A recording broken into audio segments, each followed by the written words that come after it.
For decades, the fashion world has been obsessed with the glittering names who front luxury empires, designers, supermodels, creative geniuses. But behind one of the most powerful brands in history, Chanel, stands a man who refuses to play the fame game. Gerard Wertheimer, one half of the secretive billionaire brothers who own the house of Coco Chanel, has lived a life so veiled in mystery that even many Chanel employees have never met him in person. While his fortune soared to tens of billions, his public presence remained almost non-existent. No red carpets, no flamboyant interviews, no visible power plays, just whispers of boardroom battles, of old money rivalries, of silent buyouts that consolidated his grip on the Chanel empire.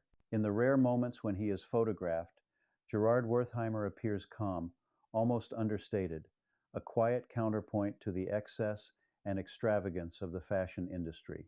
But those who know the Wertheimer legacy also know that this calm hides a dynasty built on fierce control, ruthless business instincts, and an unyielding determination to keep Chanel independent, no matter the cost. And that secrecy? It hasn't just kept the paparazzi away, it has fueled endless speculation. Some insiders claim that the Wertheimers have, over the decades, outmaneuvered would-be corporate predators in ways that would make Wall Street blush. Others point to a decades-old agreement with Coco Chanel herself, a deal that some call visionary, others call opportunistic, as the foundation for their staggering wealth. Then there are the family rumors of inheritance wars quietly settled, of properties traded in hushed negotiations, of luxury vineyards in France and California masking a vast, intricate web of investments. Gerard has never confirmed or denied any of these stories. In fact, he has said almost nothing at all publicly in his entire career. The result?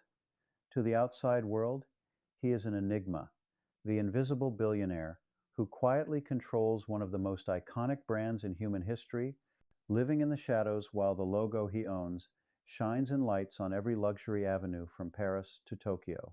But in business, silence can be a weapon, and in the Wertheimer family, silence is tradition. So how did Gerard Wertheimer, a man who rarely steps into the spotlight, come to control a fashion empire worth more than the GDP of some nations? How did a quiet heir turn a century-old brand into a modern powerhouse while staying almost completely out of public view? They once stood at the very top, but what happened next? Join the Hidden Billionaires to uncover their story.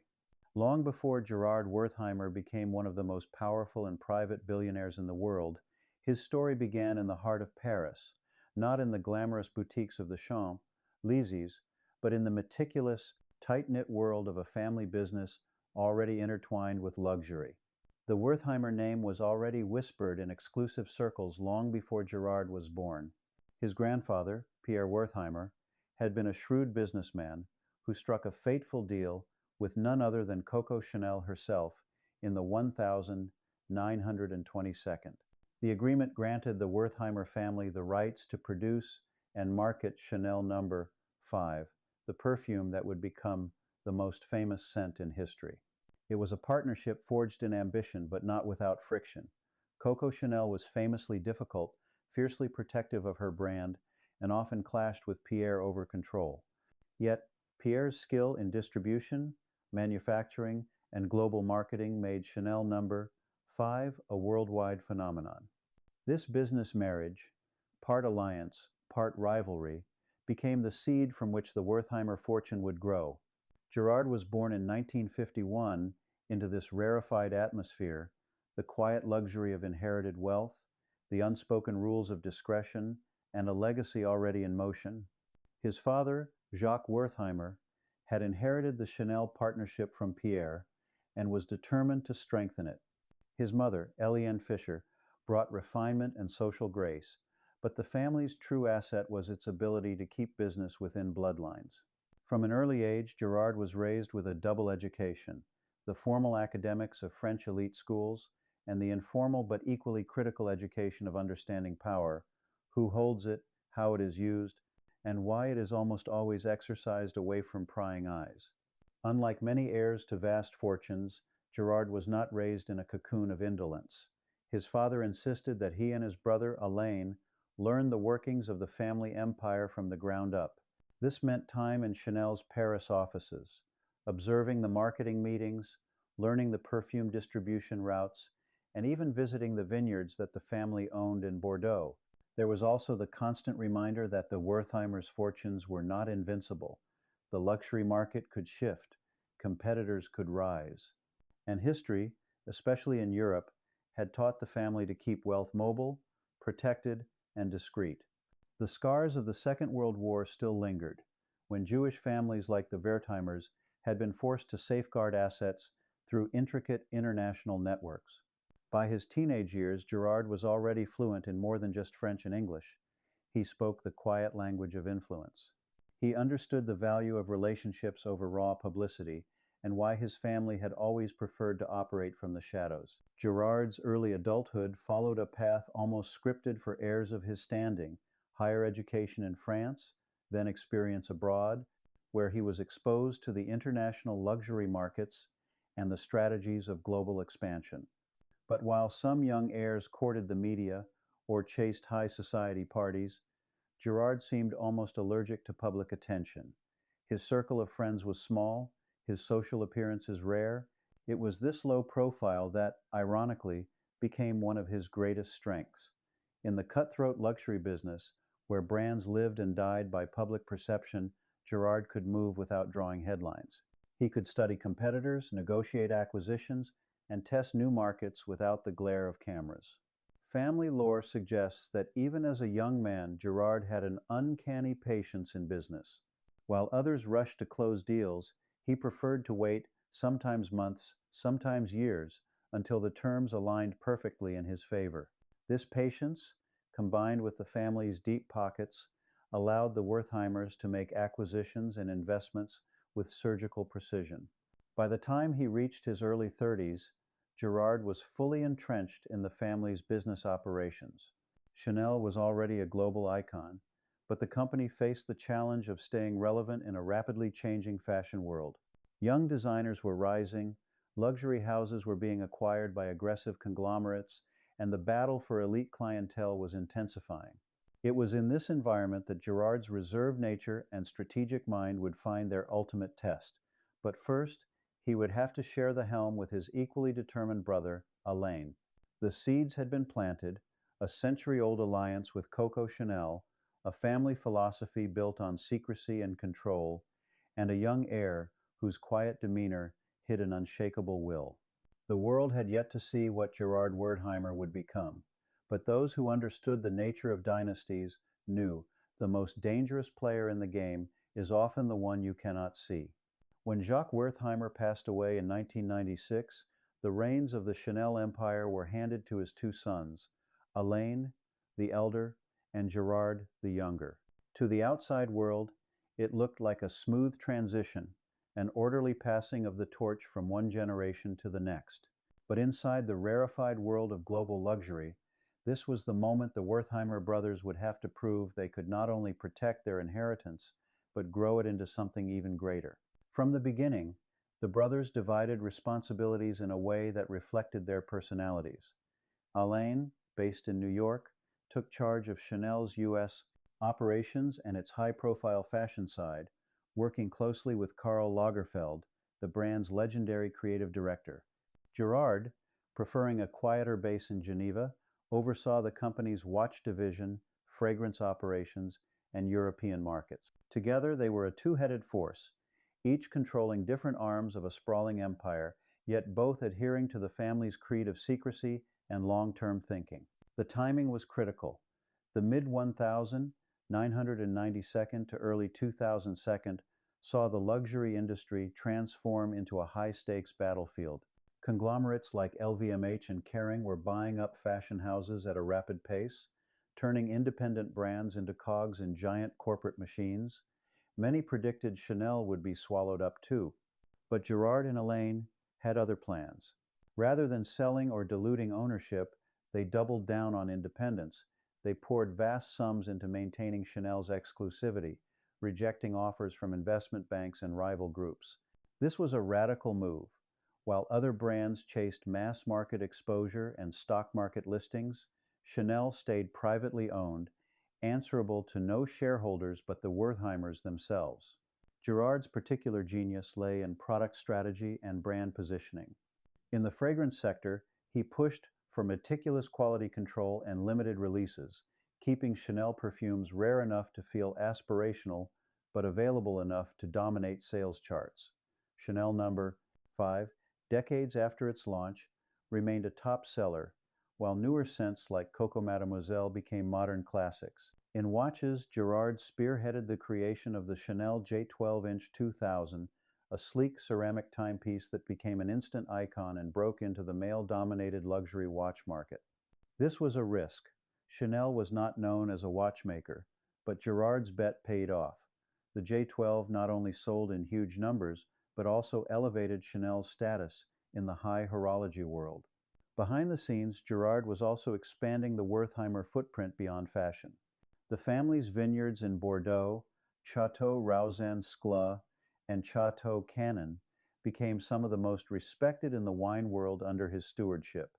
In California, their Napa Valley estate, St. Napa Valley Estate, Supri, added another jewel to their private collection. These ventures were not just passion projects, they were part of a deliberate strategy to root the family's wealth in tangible, appreciating assets. Media appearances remained rare, but Chanel's results spoke volumes. Revenue climbed into the billions, the brand's boutiques expanded globally, and its advertising campaigns, often cinematic masterpieces, kept Chanel at the center of cultural relevance. Gerard's hand could be felt in the brand's refusal to overextend or dilute itself. Every move was slow, deliberate, and always aimed at reinforcing the perception of Chanel as the crown jewel of luxury. In a world obsessed with quarterly results, Gerard's patience was revolutionary. He and Elaine were willing to invest in projects that might take a decade to pay off. They refused to license the Chanel name for unrelated products. No Chanel hotels, no Chanel cheap perfumes, no flashy discount lines. By resisting the temptation of fast profits, they preserved the aura of exclusivity that competitors often lost. The Wertheimer brothers also proved themselves masters at shielding Chanel from internal instability. Creative directors came and went in other fashion houses amid public scandals and power struggles, but at Chanel, Karl Lagerfeld reigned for decades in what was perhaps the most stable designer-owner partnership in the industry. Gerard's quiet diplomacy and respect for creative autonomy were a large reason why. By the 2010 second, Chanel had become not just a fashion house, but a global cultural institution, generating more than $10 billion annually.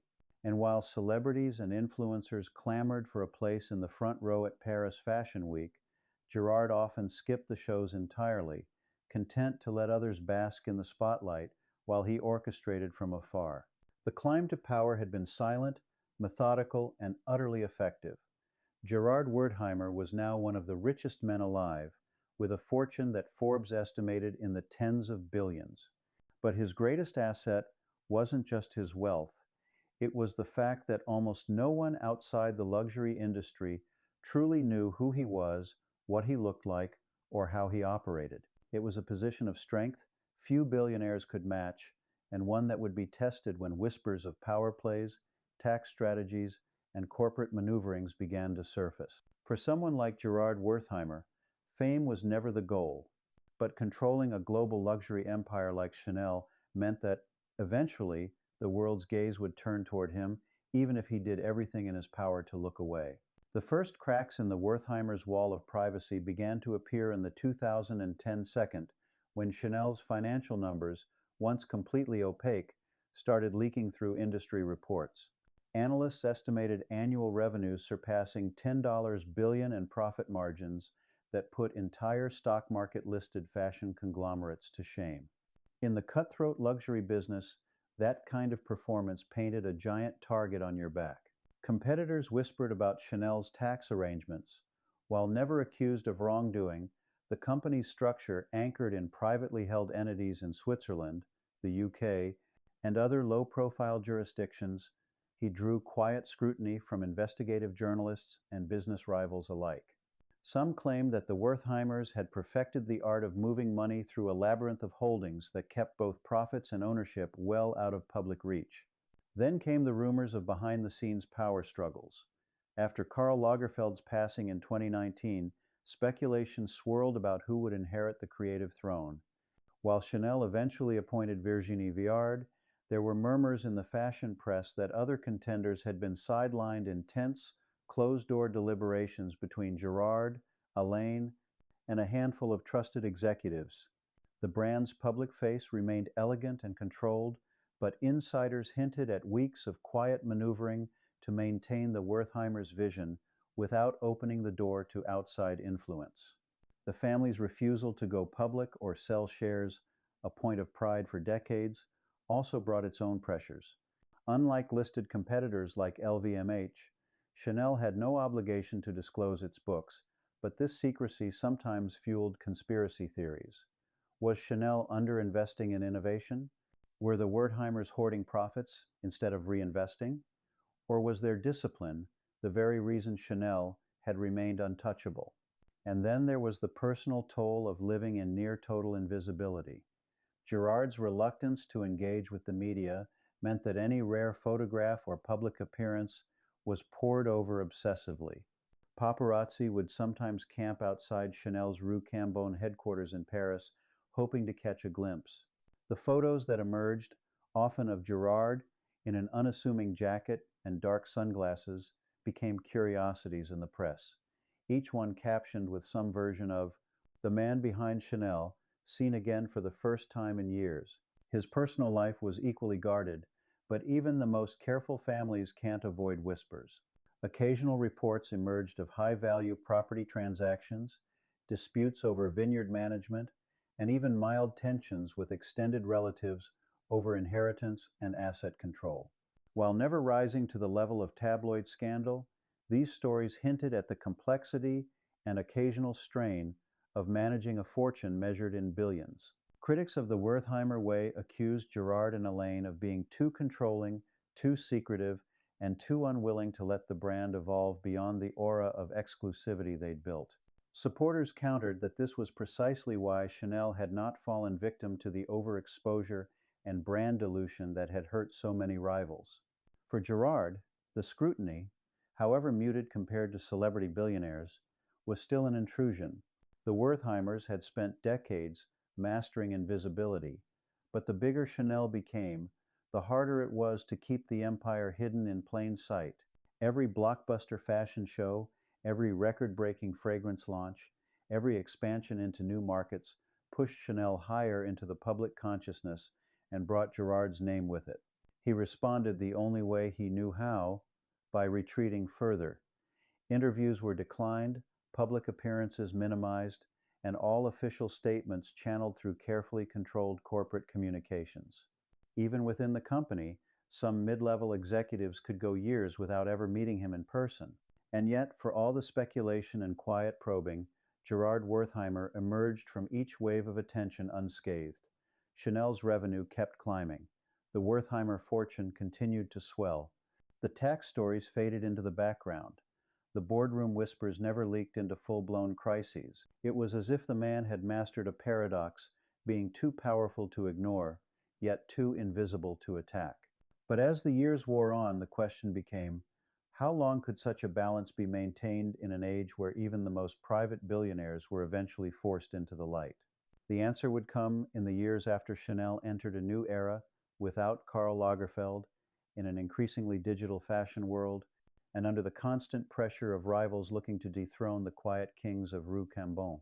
The passing of Karl Lagerfeld in 2019 marked not just the end of an era for Chanel, but also a pivotal moment for Gerard Wertheimer and the empire he had helped steward for decades.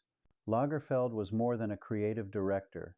He was the charismatic, visionary force whose genius had blended seamlessly with the Wertheimer family's business acumen. Now, without him, the brothers faced the ultimate test of whether the House of Chanel could thrive without its iconic face. Gerard, always a master of discretion, chose once again to maintain a low profile. Behind the scenes, he and Alain doubled down on their control, guiding the transition with measured caution. Virginie Viard, Lagerfeld's longtime collaborator, was promoted to creative director, a move designed to ensure continuity rather than upheaval. Despite whispers that Chanel might lose its edge or falter, the brand weathered the storm remarkably well. Gerard's steady hand had prepared the company for moments of uncertainty. But this was more than just weathering change. It was about adapting to a world where luxury was evolving faster than ever before. In the age of social media, fast fashion, and shifting consumer values, Chanel's challenge was clear: how to stay relevant without sacrificing exclusivity. Gerard and his brother invested heavily in digital innovation, quietly funding expansions into e-commerce, virtual fashion shows, and new markets across Asia and the Americas. Yet they refused to compromise the brand's core identity: no discounting, no overexposure, no cheap knockoffs. Interestingly, Gerard also seemed to embrace a slightly more public role, though still far from the spotlight. He made rare appearances at charity galas and industry summits, reinforcing Chanel's commitment to philanthropy and sustainability. Under his stewardship, the company launched initiatives aimed at reducing environmental impact, supporting artisans, and preserving French craftsmanship. Outside of Chanel, Gerard's life took on a quieter, more private rhythm. Away from Paris and Geneva, he spent time overseeing the family's vineyards and luxury properties, cultivating a passion for fine wine that had become both a personal hobby and a lucrative business venture. He maintained residences in France and Switzerland, often shrouded in privacy, but reportedly hosting discreet gatherings for close friends and family. Despite the immense wealth and power, Gerard appeared to value discretion and simplicity. Unlike some billionaires who sought ostentation, he kept his circle small and trusted few, beyond his immediate family and long-standing business associates. There were no extravagant public displays or headline-grabbing antics. Yet this quieter life belied ongoing complexities behind the scenes.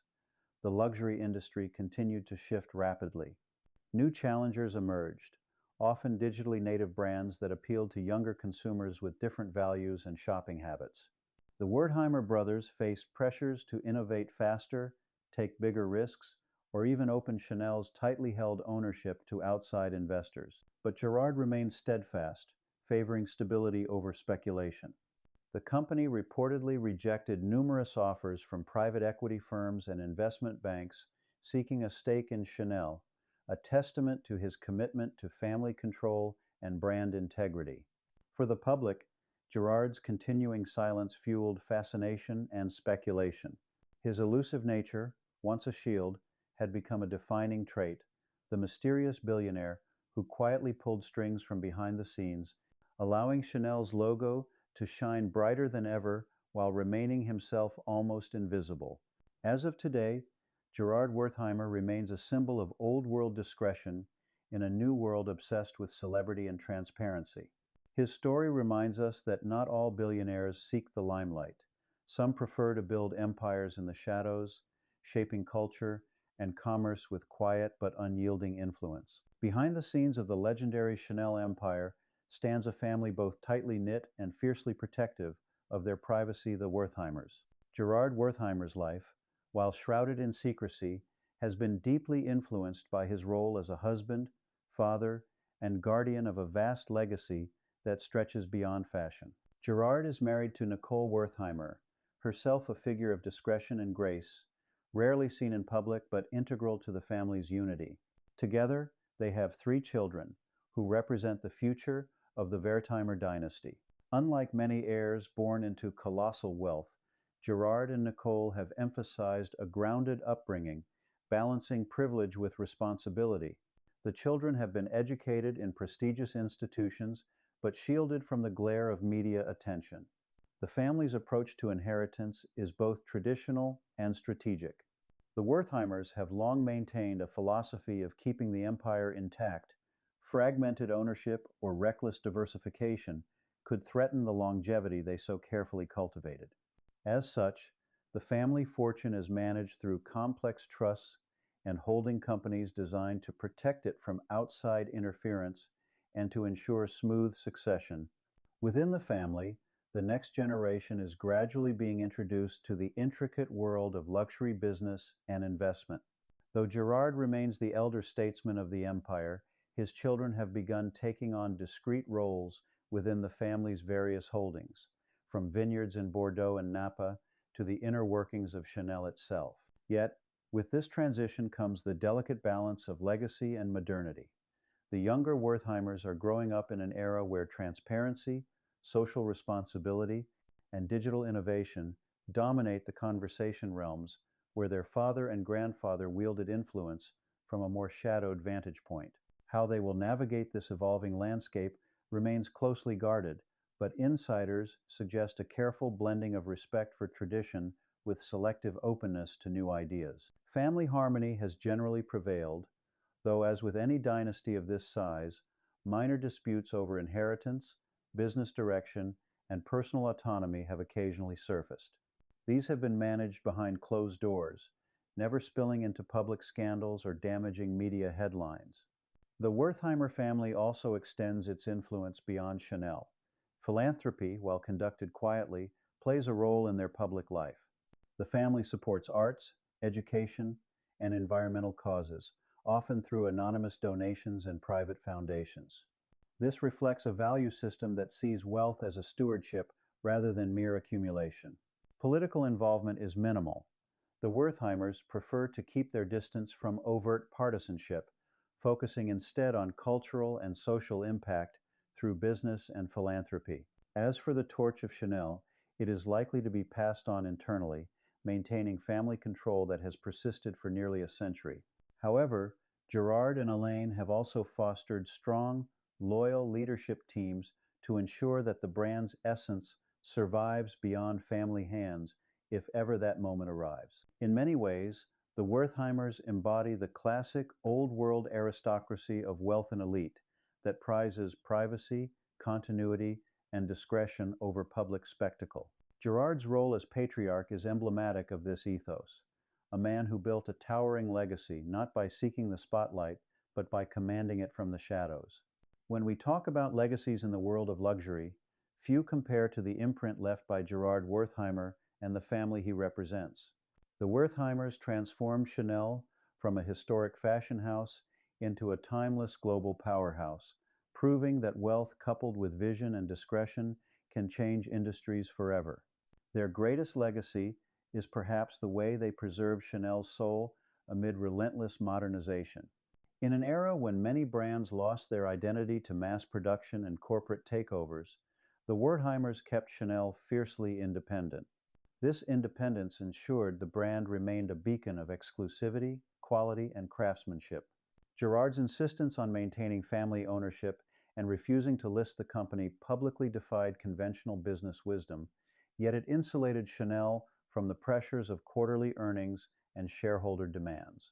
This enabled the brand to invest long-term in design, sustainability, and heritage preservation, values that now define the modern luxury sector. Industries beyond fashion have taken note. The Wertheimer model demonstrated that private ownership combined with strategic patience can be a winning formula. Their expansion into fine wines and luxury real estate added further depth to the family's business portfolio, setting a template for diversification without dilution. Chanel's cultural impact under their stewardship is undeniable. From the iconic Chanel No. 5 fragrance to the revolutionary J12 watch, the brand continually set trends rather than followed them. Collaborations with artists, groundbreaking advertising campaigns, and commitment to artisan techniques have kept Chanel at the forefront of luxury innovation. Academia and business schools frequently study the Wertheimer approach as a case study in discreet leadership, brand stewardship, and family business longevity. Several awards and foundations tied to the family promote craftsmanship and innovation, reflecting their desire to foster the next generation of artisans and entrepreneurs. Public opinion about Gerard Wertheimer himself remains divided between admiration and curiosity. To some, he is the epitome of the invisible billionaire, a guardian of tradition who understands that true power often lies in what you don't say or show. To others, his secrecy evokes the mystique and isolation of old money elites, a reminder of wealth's hidden corridors. Experts agree that his legacy is not just about Chanel's financial success, but about reshaping how luxury is managed in the 21st century. In a world increasingly obsessed with transparency and celebrity, the Wertheimer story offers a counter-narrative that sometimes the greatest influence is wielded quietly, patiently, and without fanfare. As the next generation steps forward, the enduring question will be whether the Wertheimer family can maintain this delicate balance, navigating a digital, socially conscious world while holding fast to the principles that built their empire. Regardless of what the future holds, Gerard Wertheimer's imprint on fashion, luxury, and family business will be felt for decades to come. Gerard Wertheimer's life and legacy defy the typical billionaire narrative. He is not a household name, nor does he seek the spotlight. Yet his influence stretches across the world's most iconic luxury brand, shaping culture, style, and business in profound ways. His story teaches us that true power often lies not in fame or flashy displays, but in patience, discretion, and a deep understanding of heritage. Gerard's approach, quiet, deliberate, and fiercely protective of family control, has allowed Chanel to thrive where others faltered, preserving its mystique and exclusivity for nearly a century. But this legacy also raises questions about wealth, secrecy, and responsibility. In an age where transparency is demanded and public engagement often seen as essential, Gerard's reticence challenges modern expectations. Is the price of such privacy worth the trade-off? Can a family empire endure when the world demands openness? Gerard Wertheimer's life is a timeless lesson on ambition and restraint, on the cost of guarding a legacy and the subtle power of operating behind the scenes. He embodies the old world values of stewardship and patience in a relentlessly fast-paced world. They once stood at the very top, but what happened next? Join the Hidden Billionaires to uncover their story.